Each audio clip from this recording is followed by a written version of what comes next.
வேந்தர் டிவி நேயர்களுக்கு இனிய காலை வணக்கம். ஜோதிட நேர நிகழ்ச்சியில் உங்களை ஒவ்வொரு வாரமும் சந்திப்பதில் மகிழ்ச்சி. இந்த வாரம் 555 வாரம் நேயர்களுக்கு கொடுக்கக்கூடிய பேராதரவுகளுக்கு மிக மிக நன்றிகள். உங்களுடைய ஆதரவு தான் இந்த வெற்றிகரமான நிகழ்ச்சியை நடத்துவதற்கு உதவுகின்றது. மேலும் இதற்கு எப்பொழுதும் மெருகூற்றுவதற்காக பாரிவேந்தர் ஐயா அவர்களுக்கும் இளையவேந்தர் எஸ்ஆர்எம் ரவி அண்ணன் அவர்களுக்கும் அவருடைய துணைவியார் அவர்களுக்கும் சிஓ மேடம் அவர்களுக்கும் டைரக்டர் பிரேம் மற்றும் டெக்னீஷியன்கள் கேமராமேன்கள் எல்லாவற்றுக்கும் மேலாக இந்த நிகழ்ச்சியை விளம்பரம் செய்யக்கூடிய அத்தனை நல்ல உள்ளங்களுக்கும், விளம்பரதாரர்கள் இல்லை என்றால் எந்த ஒரு நிகழ்ச்சியும் கிடையாது. ஜீவநாடி யார் என்றால் விளம்பரதாரர்கள், அடுத்த ஜீவநாடி யார் என்றால் நேயர்கள். ஸோ உங்கள் அனைவர்களுக்கும் எல்லா வாரமும் நன்றி சொல்வோம். இந்த வாரமும் நன்றி சொல்வோம். இந்த வாரம் 22/6/2026 முதல் 28/6/2026 வரை, ஆனி மாதம் 8 முதல் ஆனி மாதம் 14 வரை, மேஷம் முதல் மீன வரை உள்ள ராசிக்காரர்களுடைய பலன்களை பார்க்க போகின்றோம். நிறைய கேள்விகள், எவ்வளோ கேள்வி பாருங்கள், அதிலேருந்து செலக்ட் பண்ணியிருக்காங்க ஒரு 7 கேள்வி. திருமணத்திற்கு பிறகு பெண்கள் பிறந்த வீட்டின் குல தெய்வத்தை வழிபாடணுமா, புகுந்த வீட்டு தெய்வம் மட்டும்தான் வழிபாடு முக்கியமா? குலதெய்வம், தந்தையார் வழி குலதெய்வம், கணவன் வழி, இவ்வளோதான் சூட்சமம். புகுந்த வீட்டில் போயிட்டீங்கன்னா கணவனுடைய குலதெய்வம் உங்களுக்கு தெய்வம் ஆகிடுது. சிம்பிளாக பண்ணிக்கோங்க, ரொம்ப அதில் சூட்சமெல்லாம் கற்றுக்காது. ஆனால் அதே சமயம் என்னன்னா, பிறவியுடைய நம்மளுடைய நம்மளுடைய ஜாதக கர்மா, அதாவது நீங்கள் ஒரு பெண்களாக இருக்கிறச்ச போகிறீங்க, குழந்தையாக இருந்து கல்யாணம் ஆகிற வரைக்கும் அப்பாவுடைய குலதெய்வம் தான் உங்களுக்கு குலதெய்வமாக கும்பிடுவீங்க. அப்போ என்ன ஆகுது, அப்பாவுடைய குலதெய்வம் குழந்தைங்களுக்கு வருது. நீங்கள் போகிறீங்க இப்போ புருஷன் வீட்டுக்கு, குலதெய்வம் இனிமேல் புருஷனுடைய வீட்டில் குலதெய்வம் அது உங்களுக்கு மெயினாக உங்கள் குழந்தைங்களுக்கு ரொம்ப இம்ப்ளிமெண்ட் ஆகும். அந்த குலதெய்வங்கள், அவங்க பூஜை விதானங்கள், உங்களுக்கு உங்களுடைய அப்பா சைடு குலதெய்வம் ரொம்ப முக்கியமாக ஒரு மனப்பால் ஈர்ந்து ஒரு சந்தோஷம் ஏற்பட்டு அந்த கோயிலுக்கு போனால் உங்களுக்கு எப்பவுமே நல்லது நடக்குது என்றால் கண்டிப்பாக போகலாம். அதனால் புருஷன் வீட்டு குலதெய்வம் வந்துட்டு பிறகு இந்த குலதெய்வத்தை எந்த குலதெய்வத்தையும் யாரும் விட வேண்டாம். அதெல்லாம் நம்ம ஜாதகம் வேலை செய்யணுன்னா நம்ம அப்பாவுடைய குலதெய்வத்தை ஃபாலோ பண்ணணும். அவ்வளோதான் சூட்சமம். சில பேர் அப்பாவுடைய குலதெய்வத்தையும் ஃபாலோ பண்ணுவாங்க, அம்மாவுடைய குலதெய்வத்தையும் ஃபாலோ பண்ணுவாங்க. தப்பே கிடையாது. தாய் குலம், தந்தை குலம், குலத்தை காப்பவர்கள் குலதெய்வம். எப்படி நம்மளுடைய குலத்தை காப்பவர்கள் தான் குலதெய்வம். இந்த ஜென்ம கர்மாவில் நமக்கு மெயினான கடவுள் யாருன்னா குலதெய்வம் தான். அதனால தான் பூர்வ புண்ணிய ஸ்தானம் 5ஆம் இடமும் 9ஆம் இடமும் ஜாதகத்தில் ரொம்ப முக்கியம். 5ஆம் இடமும் 9ஆம் இடமும் கெட்டு போயிருக்கிறவங்களுக்கு, பிரச்சனையாக இருக்கிறவங்களுக்கெல்லாம் 100 பரிகாரம். ராமேஸ்வரத்தில் போய் திலக்கோமம் பண்ணுறது, காசியில் போய் பண்ணுறது, அங்கே போய் பண்ணுறது, திருப்புலானியில் பண்ணுறது, இது பண்ணுறது, அதை பண்ணுறது, பசுமாடு வாங்கி கொடுக்குறது, கண்ணுக்குட்டி எல்லாம் இருக்கட்டும். சிம்பிள் பரிகாரம் என்ன, குலதெய்வத்தை பார்க்குறது. சரி, இந்த குலதெய்வமே பார்க்க முடியல, நான் வெளிநாட்டில் இருக்கேன், நல்ல ஜெனியூனாக நடத்தக்கூடிய கோசாலாக்கு தீவனமாக வாங்கி கொடுங்க. கோசாலாக்கு தீவனங்கள் வாங்கி கொடுக்க நம்ம குலத்தை காப்பாற்றணும்.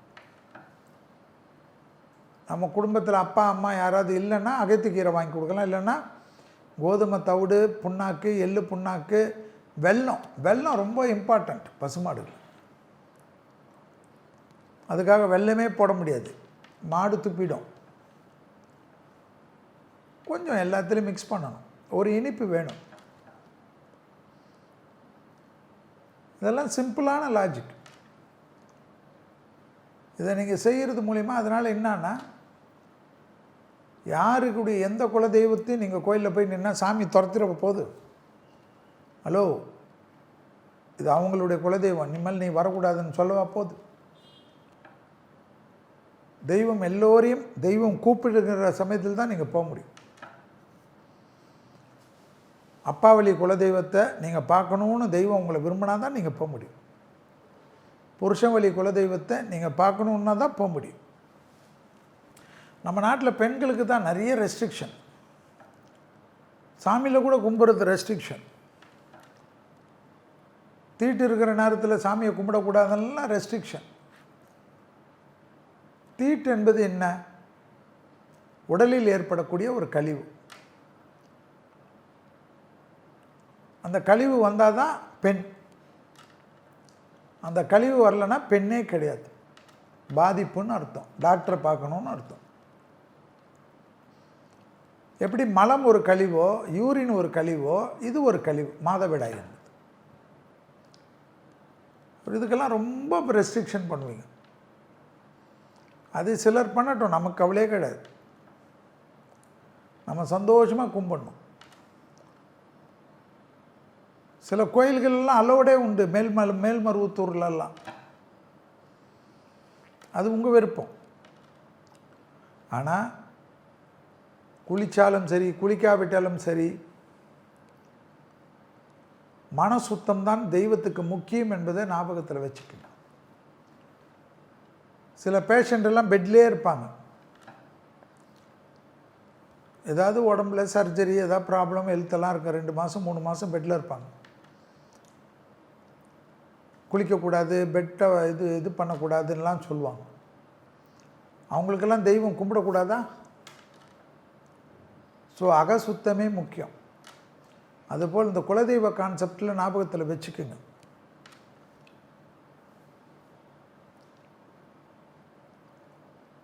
இறந்த பிறகு இத்தனை நாளுக்கு அப்புறம் தான் போக்கணும், இது நாள் தானே. தெய்வத்துக்கிட்ட போய் கும்பிடுங்க. தேங்காய் பழம் உடைக்கிற தேங்காய் அர்ச்சனை மட்டும் வேண்டாம். கஷ்ட காலத்தில் தான் தெய்வத்துக்கிட்ட போகணும். கஷ்ட காலத்தில் போங்க. ஒரு துக்கம் விழுந்துருக்குறச்சு அந்த சமயத்தில் கோயில்லையும் போகலன்னா எங்கே போய் ஆறுதல் கிடைக்கும்? 13 நாள் 16ஆவது நாள் தீட்டு வச்சுருக்காங்களா, முடிஞ்ச பிறகு உங்கள் போங்க. 1 வருஷம் நீங்கள் அர்ச்சனை கூட பண்ணாது. எங்கள் கோயிலில் போய் எங்கேயாவது மூலையில் உட்காந்துட்டு வாங்க. ஒரு சக்தி வேணும் நம்மளை காப்பாற்றுறதுக்கு. எவ்வளோ பரிசங்கள் நம்மளை சுற்றி, எவ்வளோ நல்ல உள்ளங்கள் நமக்கு தோல் கொடுத்தாலும் தெய்வ சக்தி என்பது ரொம்ப முக்கியம். அந்த தெய்வ சக்தி நம்ம மனசுக்கும் தெய்வத்துக்கும் தான் தெரியும். நம்ம மனசுக்கு உணரக்கூடிய சக்திகள்.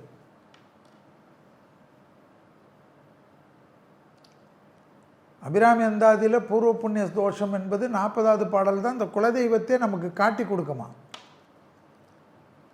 பிள்ளைகளுக்கு எப்படி நல்லது பண்ணுமோ 40வது பாடல் பூர்வ புண்ணிய தோஷத்தை போக்குமா. பூர்வ புண்ணிய தோஷத்தை குலதெய்வமே தெரியல. நிறைய பேர் கேட்பீங்க, இப்போ செல்வி எங்களுக்கு குலதெய்வமே தெரியல, எங்கே போகிறதுன்னுவீங்க. குலதெய்வமே தெரியாதவங்க அம்பாள் வழிபாடாக இருந்தால் அங்காளம்மனை பிடிச்சிக்குங்க, மேல்மலையனூர். பெருமாளாக இருந்தால் ஒப்பிலியப்பன் இருப்பார், அவரை பிடிச்சிக்குங்க. பெருமாளாக இருந்தால் யாரை பிடிச்சிக்கணும்? ஒப்பிலியப்பன். சிவ வழிபாடுகளாக இருந்தால் அண்ணாமலையை பிடிச்சிக்குங்க. இல்லைன்னா திருவானைக்காவல்னு இருக்குது, திருவானைக்கால்னு பேர் இதுக்கு. திருச்சியில் இருப்பார். நீர் ஸ்தலம்னு பேர். அந்த ஸ்தலத்தை பிடிச்சிக்குங்க. பஞ்சபூதத்தில் எது வேணுமோ பிடிக்கலாம். ஆனால் இவங்க 2 பேர் அக்னியும் நீரும் ரொம்ப பலம். மனசு தானே, சாமியை தானே சொல்லும். அதுதான் அபிராமி அந்த இதில் அபிராமி பற்றி சொல்கிறார். 40வது பாடலில் படி.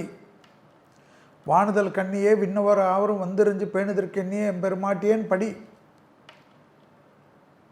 குலத்தை காக்கக்கூடிய தெய்வம் உன்னை தேடி வரும்ன்றார். பூர்வ புண்ணிய ஜாதகத்தினுடைய தோஷம் போயிடும்ன்றார். எப்பேற்பட்ட விஷயம். நிறைய பேர் நிறைய ரெஸ்ட்ரிக்ஷன். அதெல்லாம் அந்த காலம். எப்போ 80க்கு வரைக்கும் தான் இருந்தது. 90 குறைஞ்சது, 2000 பாதி ஆயிடுச்சு, 2010 75% ஒன்றும் கிடையாது. 2020 ஜென்சி கிட்ஸு. மனசுக்கு பிடிச்சது சந்தோஷமாக பண்ணுங்கள், சந்தோஷமாக சாமி கும்பிடுங்க. ஒரு காலத்தில் 48 நாள் விரதம் இருக்கணும் ஐயப்பன் கோயிலுக்கு. வீட்டை விட்டு கோயிலில் தான் படுத்துக்கணும், தரையில் தான் படுத்துக்கணும். காலையில் ஒரு வேளை குளிக்கணும், சாயங்காலம் ஒரு வேளை குளிக்கணும். நடந்துதா? 70களில் 80களெல்லாம் இதுதான் நடந்தது. அந்த சமயத்தில் என் குருசாமி வீரமணி குருசாமின்னு ட்ரிப்ளிகனில் ரொம்ப ஃபேமஸ். அவர் இப்போ இருக்கிற ஒரு வீரமணி வந்து பாடகர், ஆனால் வீரமணி குருசாமின்னு ட்ரிப்ளிகனில் ரொம்ப ஃபேமஸ். அவர் பார்சாதி கோயிலில் அவர் தெரியாதவங்களே இருக்க முடியாது. 80களில் நான் ஐயப்பன் கோயிலுக்கு மாலை போடுறச்சே என்னை என்ன பண்ணார் தெரியுமா? எனக்கு நிறைய வேலை இருக்குது சுவாமி, நான் என்ன பண்ணுறேன் குருசாமின்னு. நேராக கிளம்பி வா, குளிச்சுட்டு பார்சாதி கோயிலில் உட்காரு, இருமுடி கட்டு, நேராக போயிட்டு நம்ம யாத்திரையெல்லாம் முடிச்சுட்டு 5 நாள் வரும், அது வரைக்கும் நீ விரதம் இருந்தால் போதும், ஐயப்பனை ஜம்முன்னு பாரு. ஒரு கவலை இல்லாமல் ஐயப்பனை பார்த்தேன். ஐயப்பன் தரிசனம் எனக்கு 6 வாட்டி 7 வாட்டி கிடச்சிது. லொடுக்குன்னு போய் பார்த்துன்னு இருந்தேன். அங்கே ஐயப்பன் மலையில் எனக்கு தெரிஞ்ச ஒருத்தர் கிடச்சிட்டார். என் கூட வந்த அத்தனை பேருமே ஐயப்பனை அவ்வளோ பார்த்தோம். ஒரு விரதம் இல்லை, எதுவுமே இல்லை. சாமியை பார்க்குறேன், மறுநாள் நீ வரடான்றாரு. சரி சாமி, என்ன இருமுடி பேக் அது இது எல்லாம் எங்கள் குருசாமி தான் ரெடி பண்ணி கொடுத்தார். இப்போல்லாம் நிறைய பேர் என்ன பண்ணுறாங்க, நேராக இங்கேருந்து கிளம்பி போய் பம்பாவில் இருமுடி கட்டிட்டு நேராக இப்போ ஐயப்பனை பார்த்துட்டு பம்பாலே இருமுடியை கைட்டிட்டு வந்துடுறாங்க. ஏன் சாமி ஏற்றுக்கலையா? நமக்கு எப்படியோ நம்மளுடைய காலநிலை, நம்மளுடைய வேலை வாய்ப்புகள், நம்மளுடைய குடும்பம், நம்மளுடைய மனதுக்கேற்ற தெய்வ வழிபாடுகள் தான் நம்மளை தாங்கும். ரொம்ப ரெஸ்ட்ரிக்ஷன், ரொம்ப ரூல்ஸு. சாமியை இப்படி கும்பிடு, சாமியை அப்படி கும்பிடு, சாமியை இந்த பக்கம் விழுந்து கும்பிடு, சாமிக்கு 41 நாளில் 41 தோப்பக்கரணம் போடு, தலையில் கொட்டு, செவுத்தில் இடிச்சுக்கோ, நெருப்பு மிதி, வேல் குத்திக்கோ. இந்த மாதிரி ஆளுங்க பக்கத்தில் கூட போயிடாது. அது அவங்கவுங்க பண்ணுறவங்கள நம்ம ஒன்றும் சொல்ல வேணாம். உங்களுக்கு பிடிச்சா போய் பண்ணுங்க, பயத்தில் போய் பண்ண. சாமி வந்து கண்ணை குத்தணும், குத்திக்கிட்டுன்னு சொல்லுங்க. நம்மளெல்லாம் ஏன் சாமி நம்ம கூடயே இருக்கும், நம்மளை காப்பாற்றாத சாமி வேறு யாரை காப்பாற்று? ஹாப்பியாக கும்பிடுங்க. பசுமாடுக்கு கண்டிப்பாக வாரத்துக்கு ஒரு நாள் நீங்கள் பிறந்த கிழமையில் ஒரு இவ்வளோ சாப்பாடு வைங்க. கோதுமை வைங்க, சாப்பாடு வைங்க, அரிசி வைங்க, பருப்பு வைங்க, காய்கறி வைங்க, கீரை வைங்க. அப்பா அம்மாவில் யாராவது ஒருத்தர் இல்லைன்னா அகத்திக்கீரை வைங்க. ஒரு 2 வாழைப்பழம் வாங்கி கொடுங்க. வெளிநாட்டிலேருந்து இங்கே சொல்லுங்கள் எவ்வளோ கோசாலா. இப்போ நாங்கள் கூட எங்கள் ட்ரஸ்டெல்லாம் பண்ணுறோம். தமிழ்நாடு ஃபுல்லாக ஒரு மேப் போட்டோம். முதல்ல ஒரு 4 இடம், அப்புறமா 7 இடம், அப்புறமா தமிழ்நாடு ஃபுல்லாக கோசாலாவுக்கு முக்கியத்துவம். அதே போல் அன்னதானத்துக்கு முக்கியத்துவம். ஒரு வேளை தான் சாப்பாடு, ஒரு வேளை சாப்பாடு கூட விருந்தெல்லாம் கொடுக்க மாட்டோம். வயிறார காய் சாதம், ஒரு ஊறுகாய், புரோட்டீன் உணவு தான். பருப்பு, சுண்டல், ஒரு நாள் ஒரு பயிர். எதுக்கு? சாப்பிட்றவங்களுக்கு அந்த புரோட்டீன் வேணும். முட்டை சிக்கன்லாம் வச்சு கொடுக்க முடியாது. நம்ம ஊர்லேயே பயிரில் அவ்வளோ புரோட்டீன் இருக்குல்ல. மஷ்ரூம் இருக்குது, சோயா இருக்குது, இதெல்லாம் ஒரு நாள் ஒன்று ஒன்று. உணவில் டேஸ்ட்டுக்காக கொடுக்கக்கூடாது, சத்துக்காக கொடுக்கணும். குழந்தைங்களுக்கு அந்த கோசாலையிலேருந்து சின்ன குழந்தைங்களுக்கெல்லாம் பால் கொடுக்குறது. கோயிலில் அபிஷேகம் பண்ணி அந்த பால் வேஸ்ட் பண்ணுறதோடு அந்த குழந்தை சந்தோஷமாக சாப்பிடும். கர்ப்பிணி பெண்களுக்கு பால் கொடுக்குறது, இவ்வளோதான் கான்செப்ட். நிறைய நண்பர்கள் இருக்காங்க என் கூட, செல்வி நாங்கள்லாம் பார்த்துக்குறோன்ற நேரம் இல்லை. அதனால் ரொம்ப அழட்டிக்காதீங்க. தெய்வத்தை உங்கள் இஷ்டமாரி கும்பிடுங்க. வாரத்துக்கு ஒரு நாள் பிரம்ம முகூர்த்த பூஜை பண்ணுங்க. எழுந்த உடனே வேலைக்கிழமை பிறந்தீங்கன்னா வேலைக்கிழமை காலையில் 3லேருந்து 4:30 மணிக்குள்ளே எழுந்து கை கால் கழுவி ஒரே ஒரு அகல், அந்த அகலில் 3 திரி ஒன்றா போடுங்க, இல்லைன்னா ஒரு திரி, 2 திரி போடாதீங்க. எப்பவுமே ஒத்தப்படையில் வரணும். லாபம் நஷ்டம் லாபம், ஒத்தப்படை தான் எனக்கு தெரிஞ்சுது. இதுக்கு நிறைய பேர் பாஞ்சி வருவாங்க. அவங்களுக்கு நான் சொல்ல, என்னுடைய மக்களுக்கு, எனக்கு எப்பொழுதும் குருவாக இருக்கக்கூடிய அத்தனை நல்ல மக்களுக்கு தான் சொல்கிறேன். சந்தோஷமாக தீபம் ஏற்றுங்க, கை கால் கழுவுங்க, குளிக்கவே வேண்டாம். ஏற்றிட்டு அந்த தீபத்தை, மந்திரங்கந்திரம்லாம் வேண்டாம், அந்த தீபத்தை 2 நிமிஷம் பொறுமையாக பாருங்கள். எந்த வேண்டுதலும் நீங்கள் பண்ணாதீங்க. பிரம்ம முகூர்த்தத்தில் இத்தனை இருக்கக்கூடிய அத்தனை தெய்வங்களும் அத்தனை தேவர்களும் உலகத்தில் இருக்கக்கூடிய அத்தனை ஆத்மாக்களும் பிரம்ம முகூர்த்தத்தில் நம்மளுடன் இருக்குமா? அவங்களுக்கு தெரியும் உங்களுக்கு என்ன கஷ்டம்னு. கண்டிப்பாக சரி செய்வாங்க. 2 நிமிஷம் பார்த்துட்டு குளிரெல்லாம் வைக்காதுங்க, நேராக வந்து படுத்துக்குங்க. ஒரு டேபிளில் வச்சு ஏற்றுங்க.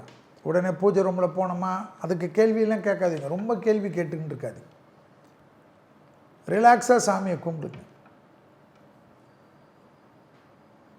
போயிட்டு பெட்டில் படுத்துக்கலாமான்னு கேட்காதீங்க, தூங்குங்க, உடம்புக்கு ரெஸ்ட்டு கொடுங்க. ஒரு 2 நிமிஷம் தெய்வத்தை பார்க்குறச்சு அந்த மூச்சை மட்டும் கவனிங்க, அவ்வளோதான். அந்த தீபம் பாருங்கள், மூச்சை பாருங்கள், தீபம் பாருங்கள். 2 நிமிஷம். சிலர் நான் 10 நிமிஷம் இருக்கேன் சாமி, உங்கள் இஷ்டம். எனக்கு மினிமம் 2 நிமிஷம். ஏதாவது மனக்குழப்பம் சங்கடம்லாம் இருந்துன்னு வச்சுக்கோங்க, நைட்டில் இளையராஜா பாட்டு, ரகுமான் பாட்டு, இந்த பாட்டு போடுற மாதிரி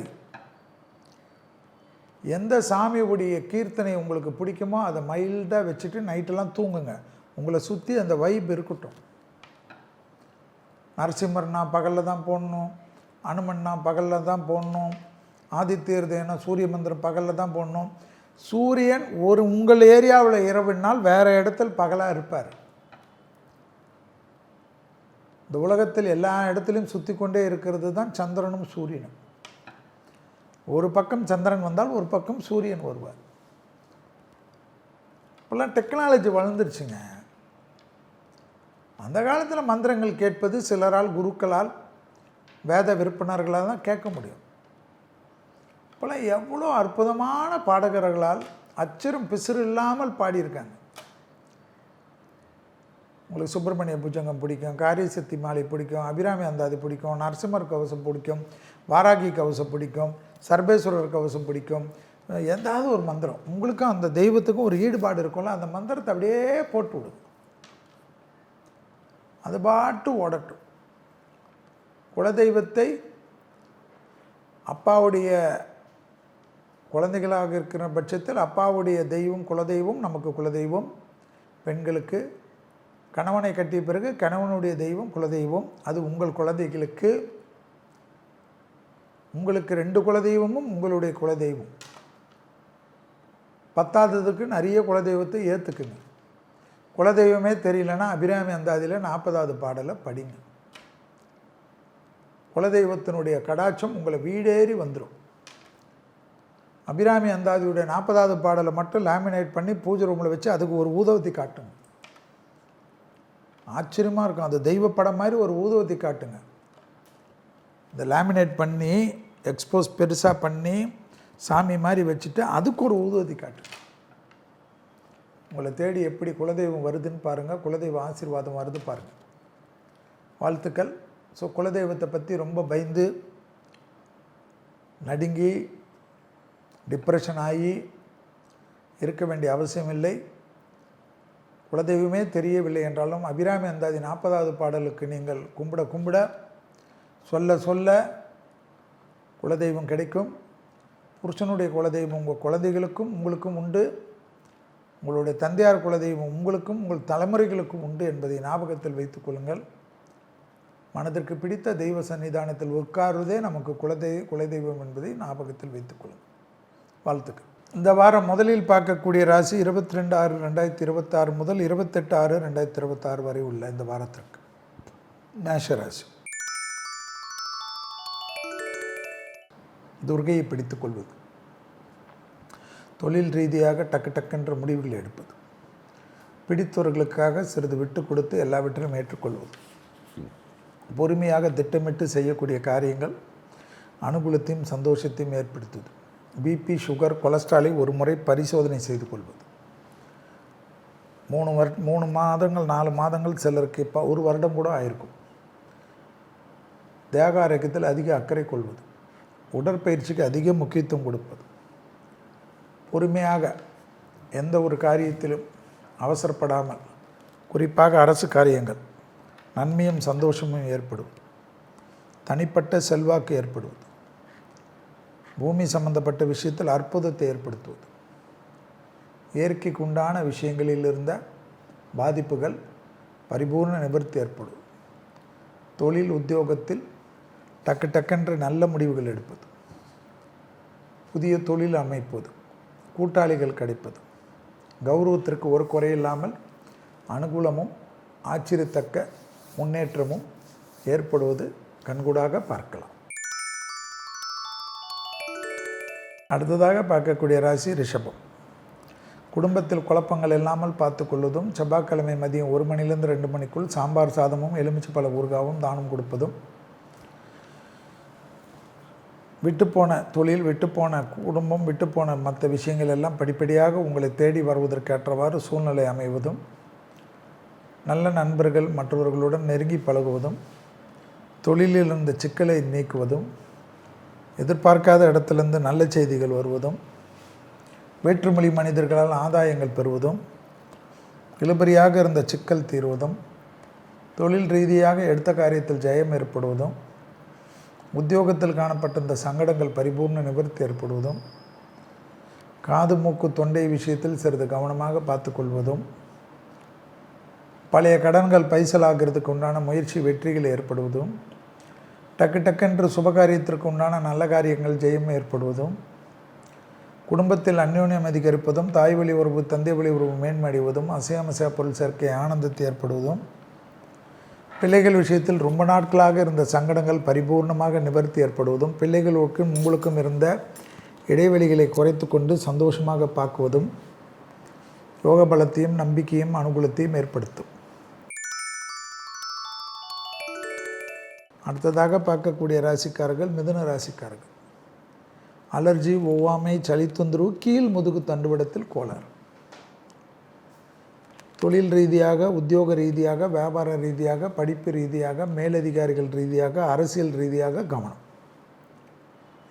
ஆவேசப்படுவது, கத்துவது, கோபப்படுவது, டிப்ரெஷன் ஆகிறது, அப்பா அம்மா கூட சண்டை போடுறது, பொண்டாட்டி கூட சண்டை போடுறது, புருஷனோட சண்டை போடுறதெல்லாம் வேண்டாம். கொஞ்சம் பார்த்துக்குங்க, அமைதியாக இருங்க. பிள்ளைகள் விஷயத்தில் கோபதாபம் வேண்டாம், உறவுக்குள்ளாக கோபதாபம் வேண்டாம். கொஞ்சம் அடக்கி வாசிப்பது நல்ல தரும். குறிப்பாக ஆனி மாதம் முடிகிற வரைக்கும் ரொம்ப கவனமாக இருக்கணும். சட்டத்துக்கு புறம்பானவர்களுடைய நிழல் கூட அண்டாமல் பார்த்துக்கணும். பெருமாளை அப்படியே கும்பிட்டுக்கணும். அனுமன்கிட்ட சரண்டர் ஆகிடணும். முடிஞ்சால் அனுமன் கோயிலில் போயிட்டு சேவை செய்யணுமா, நிறைய நல்லது நடக்குமா. ஏதாவது கோயிலில் நெய்வேத்தியம் நடக்கக்கூடிய கோயிலில் மிளகு வாங்கி கொடுக்கணுமா. மிளகு, கல் உப்பு, காஞ்ச மிளகா, இதெல்லாம் நிறைய விஷயம் சூட்சமாக நடக்கும். ரொம்ப அற்புதம் நடக்கும். காய்கறி வாங்கி கொடுக்கணுமா. சாப்பாடு போடுற ஏதாவது கோயிலில், அது சிவன் எதுவாக இருந்தாலும் பரவாயில்ல, ஆனால் இதெல்லாம் ரொம்ப நல்லது நடக்கும். பழைய கடன்கள் விஷயத்தில், தேக ஆரோக்கியத்தில் படிப்படியாக எல்லா பிரச்சனையும் தீருமா. உத்தியோக ரீதியாக காணப்பட்ட இந்த சிக்கலும் தீருமா. அடுத்ததாக பார்க்கக்கூடிய ராசி கடகம். வார்த்தைகளில் கொஞ்சம் கவனமாக இருக்கணும். உடன் இருப்பவர்கள் விஷயத்தில் கொஞ்சம் எச்சரிக்கையுடன் இருக்கணும். அரசாங்கத்தின் சம்பந்தப்பட்ட விஷயத்தில் அதீத கவனமாக இருக்கணும். அரசியல்வாதிகள், பெரும் தொழிலதிபர்கள், கணக்கு வழக்கு தஸ்தாவேஜுகள்லாம் சரியாக பார்த்துக்கணும். கண்டிப்பாக உங்களுக்கு எல்லாத்துலேயும் மகான்கள் வழிபாடு இல்லை நவகிரகத்தில் இருக்கிற குரு வழிபாடு, அதில் கொஞ்சம் பார்த்துக்கணும். மற்றபடி பிள்ளைகள் விஷயம் ஏற்றம், படிப்பு ஏற்றம், தொழில் ஏற்றம், துணை ஏற்றம், குடும்பம் ஏற்றம், பிபி சுகர் கொஞ்சம் பார்த்துக்கணும். படபடப்பு வரக்கூடாது. ஆர்ட்டில் ஏற்கனவே உபத்திரவம்லாம் கொஞ்சம் கவனமாக இருக்கணும். மன அழுத்தம் வரும். ரொம்ப பர்ஃபெக்ஷனாக பார்க்குறவங்க மட்டும் கொஞ்சம் கேர்ஃபுல்லாக இருங்க. யாரையும் எளிதாக நம்பாதீங்க. குடும்பத்தில் பாதிப்பெல்லாம் செட் ஆகிடும் நீங்கள் நினச்சா. பிள்ளைகள் விஷயம், துணை அல்லது துணைவியார் விஷயம், தாய் வழி உறவு, தந்தை வழி உறவு, குடும்பம் ஸ்டடி ஆகிட்டே வெளி உலகத்தில் அசால்ட்டாக நம்ம டீல் பண்ணிக்கலாம். வளர்ப்பு பிராணிகள்லாம் வாங்குவீங்க. சிலர் வாயில்லா ஜீவராசிகள், பசுமாடு இதெல்லாம் வாங்குவீங்க. பேர்ட்ஸ் எல்லாம் கூட சிலர் வாங்குவீங்க. பறவைகள். புதன்கிழமை மட்டும் மதியம் 1 மணிலேருந்து 2 மணிக்குள்ளே ஒரு சாதமும் ஒரு எலுமிச்சைப்பழ ஊறுகாவும் தானம் கொடுத்துரும்.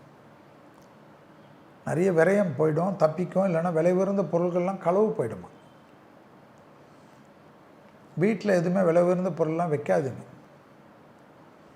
வங்கியில் பாதுகாப்பாக வைங்க. ஏற்றம், நம்பிக்கை, சந்தோஷம், அனுகூலம், தொழில், உத்தியோகம், வியாபாரம், படிப்பு எல்லாமே டிஸ்டர்பன்ஸ் இல்லாமல் போகும். வார்த்தை மட்டும் தேன் தடவை வார்த்தை. அடுத்ததாக பார்க்கக்கூடிய ராசி யார்? சிம்மம். லாபமோ லாபம், சந்தோஷமோ சந்தோஷம். குடும்பத்தில் ரொம்ப நாளாக காணப்பட்டிருந்த ஒரு மாதிரி டிப்ரெஷன், சந்தோஷம்லாம் போயிடும். துணை அல்லது துணைவியார், காதல்லாம் ரொம்ப நல்லபடியாக ஏற்றுப்பாங்க. உங்களை புரிஞ்சுக்கின்னு நிறைய உங்களுக்கு தட்டி கொடுப்பாங்க. ஒரு சந்தோஷம் காணப்படும். நிறைய இடத்துக்கு உங்களுக்கு போயிட்டு வாங்க, சந்தோஷமாக இருங்கன்றதெல்லாம் சப்போர்ட்டு கிடைக்கும். ஹெல்த்தில் எப்போவுமே ஹார்மோன் குறைபாடுகள், லோ பிபி ஆகிறது, லிவர் ஃபங்க்ஷன் கொஞ்சம் பார்த்துக்கிறது, கழிவு பாதையில் சிறு சிறு உபத்திரம் பார்த்துக்கிறது, இதெல்லாம் நல்லாயிருக்கும். அரசு துறை, அரசியல்வாதிகளுக்கெல்லாம் ஏற்றம் ஏற்படும். அவங்களுக்கு திடீர்னு ஒரு பேர் புகழ் கிடைக்கும். ரொம்ப சைட்லைனாக இருந்திருப்பாங்க, அதெல்லாம் மாறும். பெண்களுக்கு கண்டிப்பாக நிறைய நல்லது நடக்கக்கூடிய காலகட்டம். துணை, துணைவியார், அப்பா அம்மா, அண்ணன் தம்பி, அக்கா தங்க எல்லாமே உறவுகள் புதுப்பிக்கப்படும். அதே போல் தெய்வ கோயில்களுக்கெல்லாம் போயிட்டு வருவீங்க. ரொம்ப நாளாக ஒரு ஹோட்டலுக்கு போகணும் கூட முடியாமல் இருக்கும், அதெல்லாம் நடக்கும். ஸோ இதெல்லாம் ஆனந்தம், பேரானந்தம் ஏற்படக்கூடிய அற்புதமான காலகட்டம். இழுபறியாக இருந்த நிறைய விஷயம் மாறுவது ஆச்சரியத்தக்க அனுகூலம். அடுத்ததாக பார்க்கக்கூடிய ராசி யார்? கன்னி. கன்னிக்கு நிறைய நல்லது. யோக பலம். பெருமாளை கும்பிடணும், கோவிந்தநாமாவளி சொல்லணும். அலர்ஜி தான், சளி திடீர்னு கபம் கட்டுமா. டக்கு டக்கு டக்குன்னு நிறைய நல்லது நடக்கும். தொழில், உத்தியோகம், வியாபாரம், படிப்பு, பழைய கூட்டாளிகள் போய் புது கூட்டாளிகள் வருவது, பிள்ளைகள் விஷயத்தில் காணப்பட்ட இந்த பிரச்சனைகள் தீர்வது, துணை அல்லது துணைவியார் விஷயத்தில் காணப்பட்ட இந்த சங்கடங்கள் தீர்வது, குடும்பத்தில் புது உறவுகள் வருவது, தைரியம் ஏற்படுவது, எல்லாவற்றிலும் சமாளிக்கலாம் என்ற நம்பிக்கை ஏற்படுவது, சொசைட்டியில் பெரிய லெவலில் இருக்கிறவங்க உங்களுக்கு ஹெல்ப் பண்ணுறது, அதெல்லாம் ஆச்சரியமாக இருக்கும். நீங்கள் நினைக்காத அளவுக்கு ஏற்படும். தொழிலில், உத்தியோகத்தில், வியாபாரத்தில் டப்பு டப்புன்னு பெரிய கௌரவம் ஏற்படும். இழுபறியாக இருந்த சிக்கல் தீரும். நலம் சம்மந்தப்பட்ட, வீடு சம்மந்தப்பட்ட, மண் சம்மந்தப்பட்ட, சுபகாரியம் சம்மந்தப்பட்ட, என்னடா ஆனி மாதத்தில் இதெல்லாம் நடக்குமானா நடக்கும். வீடு கட்டுறது தடை பண்ணதெல்லாம் மாறும். லோன் கிடைக்கும். வேறு என்ன வேணும்? எல்லாமே கிடைக்கும். ஆனால் சோம்பல் அதிகமாக இருக்கும். பெட்டை விட்டு ஏந்துக்கவே தோணாது. ரீல்ஸ் பார்த்துக்கின்னு, டிவி பார்த்துக்கின்னு, பாட்டு கேட்டுக்கின்னு, பப்புக்கு போடுறது இப்படியே இருக்கும். யாராவது கூப்பிடுவாங்களான்னு உட்காந்துருப்பீங்க. அதெல்லாம் வேணாம். ஹாப்பியாக இருங்க. நிறைய ஆக்கப்பூர்வமான விஷயத்துக்கு போங்க. ஆடி மாதம் முடிகிற வரைக்கும் நிறைய விஷயத்துக்கு கையெழுத்து போடுறது, தொழில் மாற்றுறது, இடம் மாற்றுறது, உத்தியோகம் மாற்றுறது, படிப்பு மாற்றுறது, எட்ஸெட்ரா எட்ஸெட்ரா செய்யுங்க. நல்லது நடக்கும். அடுத்ததாக பார்க்கக்கூடிய ராசி யார்? துலாம். யோக பலத்தை அதிகமாக பெறக்கூடிய ராசி. புதன்கிழமை பசுமாடுக்கு உணவு கொடுத்துருங்க. புதன்கிழமை மதியம் 1 மணிலேருந்து 2 மணிக்குள்ளே சாப்பாடு கொடுத்துருங்க. ஜாயிண்ட் பெயின்ஸ், அலர்ஜி, மன அழுத்தம் இதெல்லாம் பார்த்துக்குங்க. யாரை பற்றியும் கவலைப்படாமல் கொஞ்சம் ஒர்க் அவுட் பண்ணுங்கள். உங்களால் முடியும். எவ்வளோ உபதேசம் பண்ணுவீங்க. எல்லாருடைய ஹெல்த்து நீங்களே பார்த்து சொல்வீங்க. நீங்களே இப்போ சோர்ந்து போகிறீங்களே, என்ன அர்த்தம்? 6ல் சனி இருக்குது. ரொம்ப கடுமையாக செய்யுங்க. சினிமாலெல்லாம் ஒரு புயல் மாதிரிலாம் மாறுறாங்கல்ல, அது போல் பண்ணுங்க. உங்களால் முடியும். சுக்கிரனுடைய வீடு நீங்கள். சனி உச்சம் பெறக்கூடிய ராசி. அப்பா அம்மா கிட்ட கொஞ்சம் பேசுங்க. பிள்ளைகளே நினச்சிக்கின்னு ரொம்ப வருத்தப்பட்டு இருப்பீங்க. பிள்ளைங்க அது செய்யலை, இது செய்யலை, அப்படி செய்யலைன்னு உங்களை வருத்தப்பட்டுப்பீங்க. கணவனை கவனிக்க மாட்டீங்க, பொண்டாட்டியை கவனிக்க மாட்டீங்க. எல்லாம் ஜாலியாக இருங்க. நம்மளை மீறி என்ன நடக்க போகுதுன்னு பாருங்கள். தொழிலெலாம் கொஞ்ச நாளில் சரியாயிடும். ஆடி மாதம் வந்தோடனே செம்மையாயிடும். தொழில் மாற்றம், உத்தியோக மாற்றம், வியாபார மாற்றம், படிப்பு மாற்றம் வந்தால் ஏற்றுக்கணும். அதெல்லாம் வந்தால் இப்படி திடீர்னு சிலருக்கு தொழில் போயிடும். பயப்படாதீங்க. உடனே வேறு ஒரு ஆல்டர்னேட் கிடைக்கும். எல்லாமே நல்லது நடக்கும். நரசிம்மரை கும்பிடுங்க. நரசிம்மர் தான் துலானா. சுவாதி நட்சத்திரமே, நரசிம்மருடைய நட்சத்திரமே உங்கள் ராசியில் தானே ஐயா இருக்குது. நரசிம்மர் கவசத்தை சொல்லுங்கன்னு நானும் சொல்லின்னு தானே இருக்கிறேன். எங்கே சொல்கிறீங்க? எங்கே கேட்குறீங்க? நரசிம்மருக்கு பானகத்துக்கு வெல்லம், சுக்கு இதெல்லாம் வாங்கி கொடுங்க. ஏலக்காயெல்லாம் நல்லாயிருக்கும். அற்புதமாக இருக்கும். நரசிம்மருடைய கவசம் வாழ்க்கையை மாற்றி கொடுக்கும். துணை அல்லது துணைவியார் விஷயத்தில் ஏற்றம் காணப்படும். பணவரவு ஏற்படும். சுபிட்சம் ஏற்படும். யோக பலங்கள் காணப்படும். அபிராமியுடைய 40வது பாடல் உங்கள் வாழ்க்கையை மாற்றும். அடுத்ததாக பார்க்கக்கூடிய ராசி விருச்சகம். தொழில், உத்தியோகம், வியாபாரம், படிப்பு எல்லாத்துலேயும் கவனமாக இருக்கும். உங்கள் மேலே பொறாமையால் நிறைய நோண்டுவாங்க. உங்களுக்கு இருக்கிற இன்டெலிஜென்ஸை மட்டம் தட்ட பார்ப்பாங்க. வருத்தப்படாதீங்க. அலட்சிப்படுத்துங்க. காது, மூக்கு, தொண்டை, சைனஸ், ஒத்த தலைவலி பார்த்துக்குங்க. அசிடிட்டி தாறுமாறாக இருக்கும். கழிவு பாதை தான் சிலருக்கு ரொம்ப உபத்திரம் பண்ணும். கவனிக்கலன்னு வச்சுக்கோங்க, டீஹைட்ரேஷன் ஆகிடும். வெளியிலலாம் போகிறச்ச டக்குன்னு எதாவது கிடைக்குதுன்னு வாயில் போட்டு டப்புக்குன்னு முழுங்கிடாதீங்க. சொல்லுங்கள், சரியாக வராது. இந்த பன்னு, பட்ரு, ஜாமு, இந்த பேக்கரி ஐட்டம்லாம் சாப்பிடக்கூடிய விருச்சகத்துக்கு இந்த வாரம் பெரிய தொந்தரவு இருக்குது. சூடாக சாப்பிடுங்க. சூப்பு சூடாக, எல்லாமே சூடாக.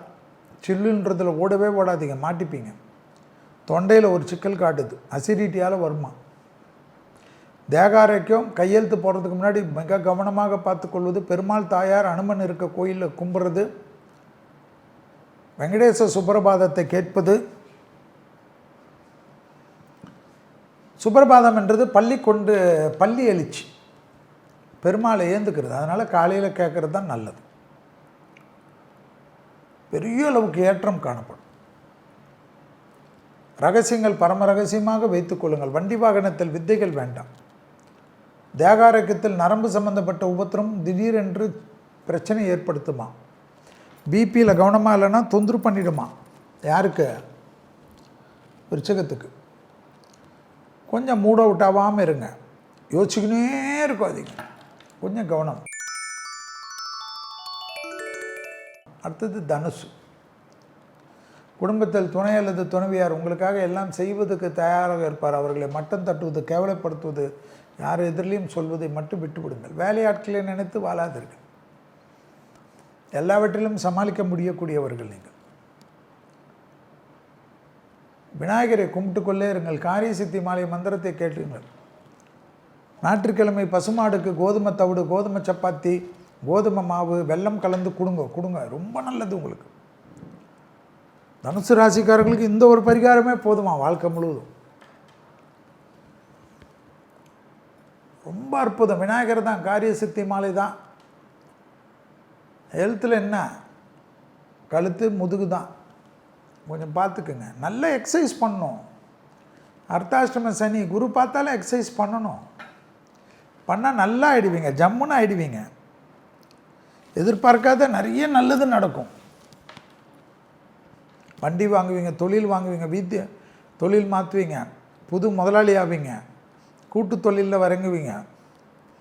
தொழில் ரீதியாக, உத்தியோக ரீதியாக, வியாபார ரீதியாக, படிப்பு ரீதியாக இருந்த சிக்கல்லாம் தீரும் ஐயா. பசங்களுக்கு தான் ரொம்ப சந்தோஷம் நடக்கும். கல்யாணத்தில் இருந்த தடையெல்லாம் போயிடும். 8ல் குரு இருக்குச்சு, எப்படி கல்யாணம் நடக்குன்னு யாராவது சொல்லுவாங்க. அதெல்லாம் நீங்கள் கவலைப்படாதீங்க. நீங்கள் ஜோசியம் சொல்லுங்கள். குருக்கு பார்வை பலம் தான். சுப பார்வையும் 2ஆம் இடத்தை குரு பார்க்குறது, 4ஆம் இடத்தை குரு பார்க்குறது. குடும்பத்திலே இருந்த சாபமெல்லாம் தீர்ந்துருமா. நல்லது நிறைய நடக்குமா.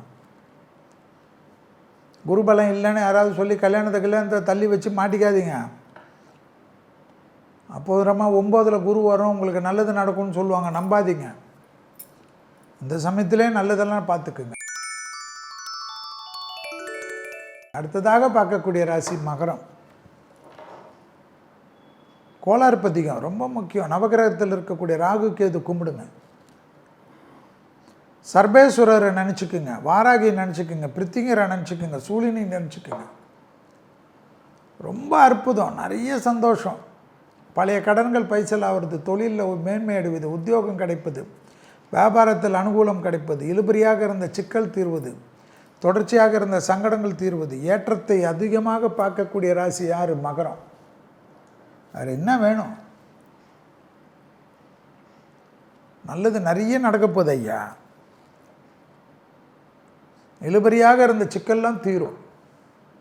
தொழில் ஏற்றம், உத்தியோகம் ஏற்றம், வியாபாரம் ஏற்றம், படிப்பு ஏற்றம், ப்ரமோஷன் தடைகள் நீங்குவது, அரசியலில் பெரிய உன்னதமான ஸ்தானத்துக்கு வருவது, எதிரிகள் விஷயத்தில் வழக்குகளில் வெற்றி ஏற்படுவதெல்லாம் ஏற்படும். தொழில் ரீதியாக அற்புதமான முன்னேற்றம் ஏற்படும். வியாபாரத்தில் இருந்த சிக்கல் தீரும். தொடர்ச்சியாக இருந்த பணத்தாங்கல்லாம் தீரும். யோக பலத்தை அதிகமாக பெறக்கூடிய ராசிக்காரர்கள் யார்? மகர ராசிக்காரர்கள்.